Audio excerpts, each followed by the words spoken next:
Bathinda deputy commissioner ਦੇ ਦਫ਼ਤਰ ਦੇ ਬਾਹਰ ਨਾਅਰੇਬਾਜ਼ੀ ਕਰ ਰਹੀਆਂ ਕਿਸਾਨ ਜਥੇਬੰਦੀਆਂ ਪੰਜਾਬ ਸਰਕਾਰ ਦੇ ਇੱਕ ਫਰਮਾਨ ਤੋਂ ਔਖੀਆਂ ਹਨ। ਝੋਨੇ ਦਾ ਸੀਜ਼ਨ ਸਿਰ ਤੇ ਆਇਆ ਤਾਂ ਸਰਕਾਰ ਪਰਾਲੀ ਸਾੜਨ ਵਾਲੇ ਕਿਸਾਨਾਂ ਖਿਲਾਫ ਮੁੜ ਸਰਗਰਮ ਹੋਣ ਲੱਗੀ ਹੈ। ਖੇਤਾਂ 'ਚ ਇਸ ਵਾਰ ਪਰਾਲੀ ਨੂੰ ਲਾਂਬੂ ਨਾ ਲੱਗਣ ਇਸ ਲਈ ਜ਼ਮੀਨੀ ਪੱਧਰ ਤੇ ਕੁਝ ਨਹੀਂ ਕੀਤਾ ਗਿਆ, ਪਰ ਕਿਸਾਨਾਂ ਨੂੰ ਹੁਕਮ ਚਾੜਨੇ ਸ਼ੁਰੂ ਕਰ ਦਿੱਤੇ ਗਏ ਹਨ। ਖੇਤਾਂ 'ਚ ਪਰਾਲੀ ਸਾੜਨ ਸਮੇਤ ਕੰਬਾਈਨਾਂ ਉੱਪਰ SMS ਲਾਉਣ ਤੇ ਸੂਬਾ ਸਰਕਾਰ ਦੇ ਫੈਸਲੇ ਤੋਂ ਵਾਢੀ ਦੇ ਇਸ ਸੀਜ਼ਨ ਵਿੱਚ ਕੰਬਾਈਨਾਂ ਵਾਲੇ ਅਤੇ ਕਿਸਾਨ ਔਖੇ ਹਨ। ਉਹਨਾਂ ਦਾ ਕਹਿਣਾ ਹੈ ਕਿ ਹਰ ਕੰਬਾਈਨ ਤੇ ਲਾਉਣਾ ਸੰਭਵ ਨਹੀਂ। ਜੇਕਰ ਸਰਕਾਰ ਉਹਨਾਂ ਤੇ ਕੋਈ ਕਾਰਵਾਈ ਕਰਦੀ ਹੈ ਤਾਂ ਉਹ ਮਜਬੂਰਨ ਸੰਘਰਸ਼ ਹੋਰ ਤਿੱਖਾ ਕਰਨ ਲਈ ਮਜਬੂਰ ਹੋਣਗੇ। ਕਿਸਾਨਾਂ ਦਾ ਕਹਿਣਾ ਹੈ ਕਿ ਹਰ ਵਾਰ ਇਹਨਾਂ ਦਿਨਾਂ ਵਿੱਚ ਸਰਕਾਰ ਆਪਣੇ ਹੁਕਮ ਚਾੜ ਦਿੰਦੀ ਹੈ ਅਤੇ ਉਹ ਮਜਬੂਰ ਹਨ। ਇਸ ਦਾ ਕੋਈ ਮੁਕੰਮਲ ਹੱਲ ਆਪਣੇ ਪੱਧਰ ਉੱਪਰ ਕੱਢਣ ਦੀ ਥਾਂ ਸਾਰੀ ਜ਼ਿੰਮੇਵਾਰੀ ਕਿਸਾਨਾਂ ਸਿਰ ਪਾ ਰਹੀ ਹੈ। ਜੇ ਸਰਕਾਰ ਨੇ ਕੁਝ ਕਰਨਾ ਹੀ ਹੈ ਤਾਂ ਉਹਨਾਂ ਨੂੰ ਸਸਤੇ ਭਾਅ ਮਸ਼ੀਨਰੀ ਮੁਹੱਈਆ ਕਰਵਾਏ, ਨਾ ਤਾਂ ਇਸ ਤਰ੍ਹਾਂ ਦੇ ਨਾਦਰਸ਼ਾਹੀ ਫਰਮਾਨ ਝਾੜ ਉਹਨਾਂ ਨੂੰ ਪਰੇਸ਼ਾਨ ਕਰੇ। ਸਿੰਘ ਬਰਾੜ ਸੂਬਾ ਵਰਕਿੰਗ ਪ੍ਰਧਾਨ ਕੁੱਲ ਹਿੰਦ ਕਿਸਾਨ ਸਭਾ ਪੰਜਾਬ। ਜਿਹੜਾ ਅੱਜ ਦਾ ਪ੍ਰੋਟੈਸਟ ਹੈ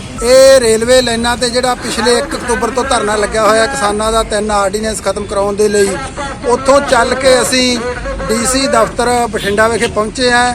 ਜੋ ਪਿਛਲੇ ਦਿਨਾਂ ਦੇ ਵਿੱਚ ਪੰਜਾਬ ਪ੍ਰਦੂਸ਼ਣ ਕੰਟਰੋਲ ਬੋਰਡ ਤੇ ਪੰਜਾਬ ਸਰਕਾਰ ਵੱਲੋਂ ਪੰਜਾਬ ਦੇ ਵਿੱਚ ਝੋਨੇ ਦੀ ਪਰਾਲੀ ਦੇ ਸੰਬੰਧਿਤ ਜੋ ਹੁਕਮ ਜਾਰੀ ਕੀਤੇ ਗਏ ਆ ਕੰਬਾਈਨ ਮਾਲਕਾਂ ਨੂੰ ਵੀ ਉਹਨਾਂ ਦੇ ਉੱਪਰ ਅਜਿਹੇ ਯੰਤਰ ਲਗਾਏ ਜਾਣ ਜਿਨ੍ਹਾਂ ਦੇ ਨਾਲ ਉਹ ਇਸ ਪਰਾਲੀ ਨੂੰ ਖਿਲਾਰ ਕੇ ਖੇਤ ਦੇ ਵਿੱਚ ਸਿੱਟਣ। ਤੇ ਅਸੀਂ ਇਸ ਗੱਲ ਦਾ ਵਿਰੋਧ ਕਰਦੇ ਹਾਂ ਕਿਉਂਕਿ ਸਰਕਾਰ ਹੈ ਜਿਹੜੀ ਇਹ ਤਾਨਾਸ਼ਾਹੀ ਹੁਕਮ ਦੇ ਰਹੀ ਹੈ ਤੇ ਇਸ ਦੇ ਨਾਲ ਇਹਦਾ 2-3 ਕਾਰਨ ਨੇ, ਜਿਨ੍ਹਾਂ ਦੇ ਵਿੱਚੋਂ ਪਹਿਲੀ ਗੱਲ ਤਾਂ ਇਹ ਹੈ ਵੀ ਜਿਹੜੀ ਮਸ਼ੀਨਰੀ ਇਹ ਤੋਂ ਆਲਰੇਡੀ ਪਹਿਲਾਂ ਚੱਲ ਰਹੀ ਹੈ ਉਹ ਇਸ ਤਰ੍ਹਾਂ ਦਾ ਕੋਈ ਜੰਤਰ ਲਗਾਉਣ ਦੇ ਕਾਬਿਲ ਹੀ ਨਹੀਂ ਹੈ। ਉਸ ਦੇ ਇੰਜਣ ਛੋਟੇ ਆ, ਉਹ ਕੰਬਾਈਨਾਂ ਇਹ ਨਹੀਂ ਖਿੱਚ ਸਕਦੀਆਂ। ਦੂਜੀ ਗੱਲ, ਸਰਕਾਰ ਦੀ ਜਿਹੜੀ ਜਾਂ ਪ੍ਰਦੂਸ਼ਣ ਕੰਟਰੋਲ ਬੋਰਡ ਦੀ ਜ਼ਿੰਮੇਵਾਰੀ ਬਣਦੀ ਹੈ, ਇਹਨਾਂ ਨੂੰ ਸੁਪਰੀਮ ਕੋਰਟ ਦਾ ਵੀ ਹੁਕਮ ਹੋਇਆ ਵੀ ਪਰਾਲੀ ਨੂੰ ਖਤਮ ਕਰਨ ਦੇ ਲਈ ਕਿਸਾਨਾਂ ਦੀ ਸਹਾਇਤਾ ਕੀਤੀ ਜਾਵੇ। ਤਾਂ ਕਿਸੇ ਸਰਕਾਰ ਨੇ, ਨਾ ਕੇਂਦਰ ਸਰਕਾਰ ਨੇ, ਨਾ ਪੰਜਾਬ ਸਰਕਾਰ ਨੇ, ਨਾ ਪ੍ਰਦੂਸ਼ਣ ਕੰਟਰੋਲ ਬੋਰਡ ਨੇ ਇਸ ਦੇ ਸਬੰਧ ਦੇ ਵਿੱਚ ਕੱਖ ਭੰਨ ਕੇ ਦੂਰਾ ਨਹੀਂ ਕੀਤਾਗਾ ਤੇ ਉਲਟਾ ਇਹ ਜ਼ਿੰਮੇਵਾਰੀ ਸਾਰੀ ਕਿਸਾਨ ਦੇ ਸਿਰ ਜਾਂ ਕੰਬਾਈਨ ਮਾਲਕਾਂ ਦੇ ਸਿਰ ਪਾ ਰਹੀਆਂ। ਅਸੀਂ ਇਸ ਗੱਲ ਦਾ ਜ਼ਬਰਦਸਤ ਵਿਰੋਧ ਕਰਦੇ ਹਾਂ। ਜੇਕਰ ਆਉਣ ਵਾਲੇ ਦਿਨਾਂ ਸਰਕਾਰ ਕੋਈ ਕੰਬਾਈਨ ਮਾਲਕਾਂ ਦੇ ਪਰਚਾ ਕਰਦੀ ਹੈ ਜਾਂ ਇਸ ਤਰ੍ਹਾਂ ਦਾ ਉਹਨਾਂ ਨੂੰ ਫੜਨ ਦੀ ਕੋਸ਼ਿਸ਼ ਕਰਦੀ ਹੈ ਜਾਂ ਕਿਸਾਨਾਂ ਤੇ ਇਸ ਤਰ੍ਹਾਂ ਦਾ ਪਰਚਾ ਕਰਨ ਦਾ ਯਤਨ ਕਰਦੀ ਹੈ ਤਾਂ ਸਾਰੀਆਂ ਜਥੇਬੰਦੀਆਂ 31 ਕਿਸਾਨ ਜਥੇਬੰਦੀਆਂ ਥੜਾ ਜਿਹੜਾ ਇਹ ਜ਼ਬਰਦਸਤ ਵਿਰੋਧ ਕਰਦਾ ਹੈ ਤੇ ਇਸ ਦੀ ਅਸੀਂ ਨਿੰਦਾ ਕਰਦੇ ਹਾਂ ਤੇ ਇਹ ਅੰਦੋਲਨ ਨੂੰ ਅਸੀਂ ਲੜਾਂਗੇ। ਤੇ ਸਰਕਾਰ ਤੋਂ ਮੰਗ ਕਰਦੇ ਹਾਂ ਵੀ 200 ਰੁਪਏ ਕੁਆਂਟਲ ਪ੍ਰਤੀ ਬੋਨਸ ਆ ਜਿਹੜਾ ਉਹ ਕਿਸਾਨ ਨੂੰ ਝੋਨੇ ਦੇ ਉੱਪਰ ਦਿੱਤਾ ਜਾਵੇ ਤਾਂ ਕਿ ਉਹ ਆਪਣੀ ਪਰਾਲੀ ਦਾ ਹੱਲ ਕਰ ਸਕੇ। ਤੇ ਨਹੀਂ ਤਾਂ ਨਾ ਤਾਂ ਪਿਛਲੇ ਸਮੇਂ ਦੇ ਇਹਨਾਂ ਨੇ ਕੋਈ ਮਸ਼ੀਨਰੀ ਦਿੱਤੀ ਹੈ, ਕੋਈ ਸਬਸਿਡੀ ਨਹੀਂ ਦਿੱਤੀ। ਨਹੀਂ, ਦੂਜੀ ਮੰਗ ਇਹ ਆ ਜੇ ਇਹ ਨਹੀਂ ਕਰ ਸਕਦੇ ਤਾਂ ਸਾਡੇ ਪਿੰਡਾਂ ਦੇ ਵਿੱਚ ਜਿਹੜੀਆਂ ਸਹਿਕਾਰੀ ਸੁਸਾਇਟੀਆਂ ਉਹਨਾਂ ਦੇ ਉੱਪਰ ਨੋ ਪ੍ਰੋਫਿਟ ਨੋ ਲਾਸ ਦੇ ਇੱਕ ਮਸ਼ੀਨਰੀ ਆ ਜਿਹੜੀ ਝੋਨੇ ਦੀ ਪਰਾਲੀ ਜਜ਼ਬ ਕਰਨ ਦੀ ਖਾਤਰ ਉਹ ਮੁਹੱਈਆ ਕਰਵਾਈ ਜਾਵੇ। ਤੇ ਨਹੀਂ ਇਸ ਦਾ ਅਸੀਂ ਵਿਰੋਧ ਕਰਾਂਗੇ। ਮੈਂ ਜੀ ਹਰਮਿੰਦਰ ਸਿੰਘ ਫਰੀਦਕੋਟ ਕੋਟਲੀ, ਭਾਰਤੀ ਕਿਸਾਨ ਯੂਨੀਅਨ ਏਕਤਾ ਬਲਾਕ ਡਕੌਂਦਾ ਦਾ ਸੰਗਤ ਬਲਾਕ ਦਾ ਪ੍ਰਧਾਨ। ਇਹ ਸਾਡਾ ਜਿਹੜੇ 31 ਕਿਸਾਨ ਜਥੇਬੰਦੀਆਂ ਵੱਲੋਂ ਲਗਾਤਾਰ ਪਿੱਛੇ ਤੋਂ ਮੋਰਚਾ ਚੱਲ ਰਿਹਾ ਹੈ। 1 ਤਰੀਕ ਤੋਂ ਲੈ ਕੇ 6 ਤਰੀਕ ਦਾ ਅੱਜ ਹਾਜ਼ਰ ਹੋ ਚੁੱਕੇ ਹਾਂ। ਅਸੀਂ ਲਗਾਤਾਰ ਰੇਲਾਂ ਤੇ ਬੈਠੇ ਹਾਂ।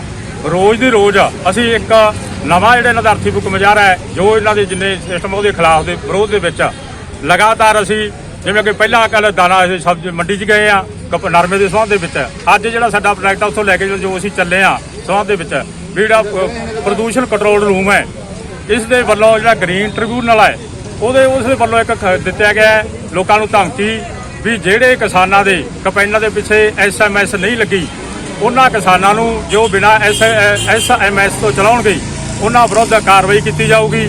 ਪਹਿਲੇ ਕਿਹੜੇ 50,000 ਰੁਪਏ ਉਹਨਾਂ ਨੂੰ ਜੁਰਮਾਨਾ ਕੀਤਾ ਜਾਊਗਾ ਤੇ ਜਿਹੜੀ ਕੰਬਾਈਨ ਹੈ ਉਹਨਾਂ ਦੇ ਯੰਤਰਾਂ ਚੱਲਣ ਵਾਲਾ ਕਮਾਈ ਦਾ ਸਾਧਨ ਹੈ ਉਸ ਨੂੰ ਲਿਆ ਕੇ ਥਾਣੇ ਦੇ ਵਿੱਚ ਠੱਲਿਆ ਜਾਊਗਾ। ਜੇ ਬੰਦਾ ਦੂਜੀ ਵਾਰ ਗਲਤੀ ਕਰਦਾ ਹੈ ਤਾਂ ਲੱਖ ਰੁਪਇਆ ਉਸ ਨੂੰ ਫੇਰ ਜੁਰਮਾਨਾ ਕੀਤਾ ਜਾਊਗਾ। ਇਸ ਤਰ੍ਹਾਂ ਇਹ ਜੁਰਮਾਨਾ ਵਧਾਉਂਦੇ ਤੁਰੇ ਜਾਂਦੇ ਹੈ। ਉਸ ਦੇ ਵਿਰੋਧ ਦੇ ਵਿੱਚ ਅੱਜ ਅਸੀਂ ਇੱਥੇ DC ਦਫ਼ਤਰ ਆਏ ਆ। ਜਿਹੜਾ ਇਹਨਾਂ ਦਾ ਕੰਟਰੋਲ ਰੂਮ ਹੈ ਪ੍ਰਦੂਸ਼ਣ ਦਾ ਉਹਨੂੰ ਚੇਤਾਵਨੀ ਦੇਣ ਆਏ ਆ ਵੀ ਜਿਹੜੇ ਸਾਡੇ ਕਿਸਾਨ ਹੈ ਨਾ ਸਾਥੋਂ ਅੱਜ ਲੱਗੇ SMS ਨਾ ਅਸੀਂ ਕੱਲ ਲੱਗੇ, ਕਿਉਂਕਿ ਜਿਹੜਾ ਇਹਨਾਂ ਨੇ ਸਰਕਾਰਾਂ ਨੇ ਪਿੱਛੇ ਸਾਨੂੰ 2500 ਰੁਪਇਆ ਪਿਛਲੇ ਸਮੇਂ ਵੀ ਆਖਿਆ ਸੀ ਵੀ ਦੇਵਾਂਗੇ, ਅੱਜ ਤੱਕ ਨਾ ਪੰਜਾਬ ਸਰਕਾਰ ਨੇ ਨਾ ਕੇਂਦਰ ਸਰਕਾਰ ਨੇ ਸਾਨੂੰ ਕਿਸੇ ਨੂੰ ਨਹੀਂ ਦਿੱਤਾ। ਇਸ ਦੇ ਵਿਰੋਧ ਦੇ ਵਿੱਚ ਅਸੀਂ ਨਾ ਹੀ ਕੋਈ ਅੱਜ ਸਾਥੋਂ ਇਹਨਾਂ ਨੇ ਜਿੰਨਾ ਮਸ਼ੀਨਰੀ ਦੇਣੀ ਸੀ ਮਸ਼ੀਨਰੀ ਸਾਨੂੰ ਵੀ ਨਹੀਂ ਦਿੱਤੀ। ਜਿਹੜੀ ਮਸ਼ੀਨਰੀ ਹੈ ਉਹ ਆਮ ਕਿਸਾਨ ਦੀ ਪਹੁੰਚ ਤੋਂ ਬਾਹਰ ਹੈ। ਘੱਟ ਤੋਂ ਘੱਟ ਵੀ 50-60 ਲੱਖ ਰੁਪਏ ਦੇ ਨਾਲ ਉਹ ਜੰਤਰ ਜੇ ਸਾਰਾ ਸਿਸਟਮ ਇਹਨਾਂ ਨੂੰ ਬਣਾਉਣਾ, ਝੋਨੇ ਨੂੰ ਕੱਟਣ ਤੋਂ ਲੈ ਕੇ ਉਹ ਗੱਠਾਂ ਬਣਾਉਣ ਤੱਕ ਚੱਲਦਾ ਹੈ। ਇਹ ਆਮ 5-4 ਕਿੱਲਿਆਂ ਦਾ ਜਿਹੜਾ ਕਿਸਾਨ ਹੈ ਕਿਸੇ ਹਾਲਤ ਵੀ ਨਹੀਂ ਲੈ ਸਕਦਾ। ਨਾ ਹੀ ਸਾਡੇ ਜਿੱਡੀ ਵੱਡੀ ਕੋਈ ਕਿਸਾਨੀ ਹੈ ਵੀ ਜਿਹੜਾ 60 ਲੱਖ ਰੁਪਈਆ ਅਸੀਂ ਲਾ ਸਕੀਏ। ਜੇ 60 ਲੱਖ ਰੁਪਈਆ ਅਸੀਂ ਲਾਉਣ ਜੋਗਰੇ ਹੁੰਦੇ ਤਾਂ ਸਾਨੂੰ ਲੋੜ ਹੀ ਨਹੀਂ ਸੀ ਇੱਥੇ ਰੇਲਾਂ 'ਤੇ ਬੈਠਣ ਦੀ। ਇਸ ਕਰਕੇ ਅਸੀਂ ਇਹਨਾਂ ਨੂੰ ਚੇਤਾਵਨੀ ਦੇਣ ਆਏ ਹਾਂ ਹਰ ਹਾਲਤ ਵੀ ਤੁਸੀਂ ਕੋਸ਼ਿਸ਼ ਕਰੋ, ਪਰਚੇ ਕੱਟ ਲਓ, ਕੋਸ਼ਿਸ਼ ਕਰੋ। ਅਸੀਂ ਜਿਹੜੇ ਕਿਸਾਨ ਹੈ ਜਦੋਂ ਝੋਨਾ ਵੱਢ ਲਿਆ ਉਸ ਨੂੰ ਜ਼ਿਆਦਾ ਸਰਕਾਰ ਚੱਕਣ ਦਾ ਪ੍ਰਬੰਧ ਕਰੇ। ਸਰਕਾਰ ਦੀ ਜ਼ਿੰਮੇਵਾਰੀ ਹੈ, ਕੇਂਦਰ ਦੀ, ਪੰਜਾਬ ਸਰਕਾਰ ਦੀ। ਜੇ ਇਹਨਾਂ ਨੇ ਨਾ ਚੱਕਿਆ ਤੇ ਫਿਰ ਅਸੀਂ ਉਸ ਤੋਂ ਬਾਅਦ ਉਹਨੂੰ ਪਰਾਲੀ ਨੂੰ ਅੱਗ ਲਾਵਾਂਗੇ। ਜੇ ਸਾਥੋਂ ਇਹ ਮੰਗ ਸਰਕਾਰ ਨਹੀਂ ਮੰਨਦੀ, ਅਸੀਂ ਕੰਪਾਈਨਾਂ ਕੱਲ੍ਹ ਤੋਂ ਚੱਲ ਪਈਆਂ ਸਾਡੇ ਪਿੰਡਾਂ ਦੇ ਵਿੱਚ 8-7 ਦਿਨਾਂ ਨੂੰ ਮਤਲਬ ਵੀ ਅੱਗ ਲਾਉਣ ਦੇ ਪ੍ਰਦੂਸ਼ਣ ਦਾ ਬਣ ਜਾਣਾ ਹੈ। ਅਸੀਂ ਹਰ ਹਾਲਤ 'ਚ ਇਹਨਾਂ ਨੇ ਅਸੀਂ ਹੁਣ ਵੀ ਇਹਨਾਂ ਨੂੰ 8 ਦਿਨ ਦਿੱਤੇ ਹੈ ਵੀ ਜੇ ਇਹ ਕੋਈ ਪ੍ਰਬੰਧ ਕਰਦੇ ਹੈ ਚੱਕਾ ਚਕਾਈ ਦਾ ਜਾਂ ਹੋਰ ਮਤਲਬ ਵੀ ਮਸ਼ੀਨਰੀ ਦਾ। ਪਿਛਲੇ ਕਿਹੜੇ ਵੀ ਕਹਿੰਦੇ ਸੀ ਕਾਲੇ ਬਾਂਦਰਾਂ ਦੇ ਵਿੱਚ 35-40 ਏਕੜ ਜ਼ਮੀਨ ਲਈ ਹੈ। ਹਰ ਹਾਲਤ ਅਸੀਂ ਗੱਠਾ ਚੱਕ ਕੇ ਆਪੇ ਲਿਜਾਵਾਂਗੇ। ਹਾਲੇ ਤੱਕ ਕੋਈ ਕਿਸੇ ਨੇ ਇਹਦਾ ਪ੍ਰਬੰਧ ਨਹੀਂ ਕੀਤਾ।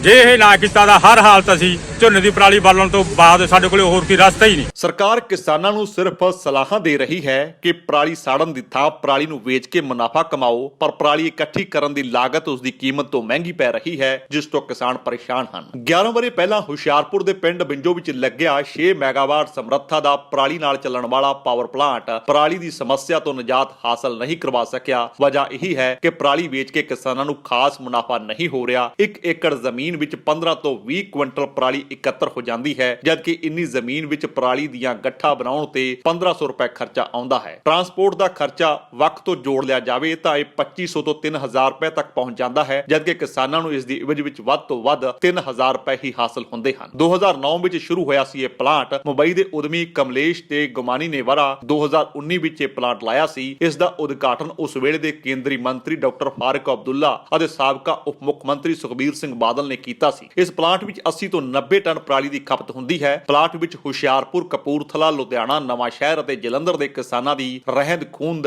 ਲੈ ਕੇ ਆਉਂਦੇ ਹਨ। ਪਰਾਲੀ ਪ੍ਰਤੀ ਕੁਇੰਟਲ 135 ਰੁਪਏ, ਗੰਨੇ ਦੀ ਰਹਿੰਦ ਖੂੰਦ 150 ਰੁਪਏ, ਤੂੜੀ 200 ਰੁਪਏ ਪ੍ਰਤੀ ਕੁਇੰਟਲ ਦੇ ਭਾਅ ਨਾਲ ਖਰੀਦੀ ਜਾਂਦੀ ਹੈ। ਪਲਾਂਟ ਵਿੱਚ ਹਰ ਰੋਜ਼ 80 ਤੋਂ 90 ਟਨ ਪਰਾਲੀ ਦੀ ਖਪਤ ਹੁੰਦੀ ਹੈ। ਵਾਤਾਵਰਣ ਪ੍ਰੇਮੀਆਂ ਦਾ ਕਹਿਣਾ ਹੈ ਕਿ ਫਸਲਾਂ ਦੀ ਰਹਿੰਦ ਖੂੰਦ ਤੋਂ ਬਿਜਲੀ ਪੈਦਾ ਕਰਨ ਲਈ 60 ਕਿਲੋਮੀਟਰ ਦੀ ਦੂਰੀ ਤੇ ਅਜਿਹੇ ਪ੍ਰੋਜੈਕਟ ਲਾਉਣੇ ਚਾਹੀਦੇ ਹਨ ਤਾਂ ਜੋ ਕਿਸਾਨਾਂ ਦਾ ਟਰਾਂਸਪੋਰਟ ਦਾ ਖਰਚਾ ਘਟ ਸਕੇ। ਕਿਸਾਨਾਂ ਨੂੰ ਇੱਥੇ ਪਰਾਲੀ ਲੈ ਕੇ ਆਉਣ ਉੱਪਰ ਵੱਧ ਖਰਚ ਹੁੰਦੇ ਹਨ। ਨਵਾਂ ਸ਼ਹਿਰ ਦੇ ਪਿੰਡ ਗੁਜਰਪੁਰ ਤੋਂ ਪਰਾਲੀ ਲੈ ਕੇ ਆਏ ਕਿਸਾਨਾਂ ਦਾ ਕਹਿਣਾ ਹੈ ਕਿ ਸਰਕਾਰ ਖੇਤਾਂ ਤੋਂ ਪਰਾਲੀ ਚੁੱਕਣ ਦਾ ਇੰਤਜ਼ਾਮ ਕਰੇ, ਨਹੀਂ ਤਾਂ ਕੋਈ ਵੀ ਕਿਸਾਨ ਘਾਟਾ ਸਹਿ ਕੇ ਪਰਾਲੀ ਵੇਚਣ ਨਹੀਂ ਆਵੇਗਾ। ਅਗਲੀ ਫਸਲ ਲਈ ਖੇਤ ਤਿਆਰ ਕਰਨਾ ਹੁੰਦਾ ਹੈ। ਇਹੋ ਵਜ੍ਹਾ ਹੈ ਕਿ ਕਿਸਾਨ ਦਾ ਇਸ ਪਲਾਂਟ ਤੋਂ ਮੋਹ ਭੰਗ ਹੋਣ ਲੱਗਾ ਹੈ। ਬਹੁਤ ਸਾਰੇ ਕਿਸਾਨਾਂ ਨੇ ਪਰਾਲੀ ਵੇਚਣੀ ਬੰਦ ਕਰ ਦਿੱਤੀ ਹੈ। ਮਸ਼ੀਨਰੀ ਦੇ ਵਾਅਦੇ ਮੁਤਾਬਕ ਸਬਸਿਡੀ ਨਹੀਂ ਮਿਲ ਰਹੀ ਹੈ। ਉਧਰ ਇੱਕ ਹੋਰ ਕਿਸਾਨ ਦਾ ਕਹਿਣਾ ਹੈ ਕਿ ਰਹਿੰਦ ਖੂੰਦ ਇਕੱਤਰ ਕਰਨ ਵਾਲੀ ਮਸ਼ੀਨ 16 ਲੱਖ ਰੁਪਏ 'ਚ ਖਰੀਦੀ ਸੀ। ਸੂਬਾ ਸਰਕਾਰ ਨੇ 50% ਰਿਆਇਤ ਦੇਣ ਦਾ ਐਲਾਨ ਕੀਤਾ ਸੀ, ਪਰ ਹਾਲੇ ਤੱਕ ਨਹੀਂ ਮਿਲੀ ਹੈ। ਉਧਰ ਇੱਕ ਹੋਰ ਕਿਸਾਨ ਦਾ ਕਹਿਣਾ ਹੈ ਕਿ ਪਲਾਂਟ ਦੇ ਸਦਕਾ ਪਰਾਲੀ ਖੇਤਾਂ ਵਿੱਚ ਸਾੜਨ ਦੀਆਂ ਘਟਨਾਵਾਂ ਵਿੱਚ ਕਮੀ ਆਈ ਹੈ, ਪਰ ਮੁਨਾਫਾ ਬਹੁਤਾ ਨਹੀਂ। ਪਰਾਲੀ ਚੁੱਕਣ ਦਾ ਪ੍ਰਬੰਧ ਪਲਾਂਟ ਨੂੰ ਕਰਨਾ ਚਾਹੀਦਾ ਹੈ। ਕਿਸਾਨਾਂ ਉੱਪਰ ਇਸ ਦੀ ਵੱਧ ਲਾਗਤ ਪੈ ਰਹੀ ਹੈ, ਜਿਸ ਕਾਰਨ ਉਹ ਪਲਾਂਟ ਵਿੱਚ ਪਰਾਲੀ ਲਿਆਉਣ ਤੋਂ ਪਰਹੇਜ਼ ਕਰ ਰਹੇ ਹਨ। ਕਿਸਾਨਾਂ ਦੇ ਸਵਾਲ ਵਾਜਬ ਹਨ। ਸਰਕਾਰ ਜੇ ਸਾਨੂੰ ਪਰਾਲੀ ਸਾੜਨ ਤੋਂ ਰੋਕਣਾ ਚਾਹੁੰਦੀ ਹੈ ਤਾਂ ਇਸ ਦਾ ਕੋਈ ਸਥਾਈ ਹੱਲ ਕੱਢੇ। ਛੋਟੀ ਕਿਸਾਨੀ ਲਈ ਪਰਾਲੀ ਸਾੜਨ ਤੋਂ ਸਿਵਾਏ ਕੋਈ ਚਾਰਾ ਨਹੀਂ। ਅਗਲੀ ਫਸਲ ਬੀਜਣ ਲਈ ਖੇਤ ਤਿਆਰ ਕਰਨਾ ਹੈ ਤੇ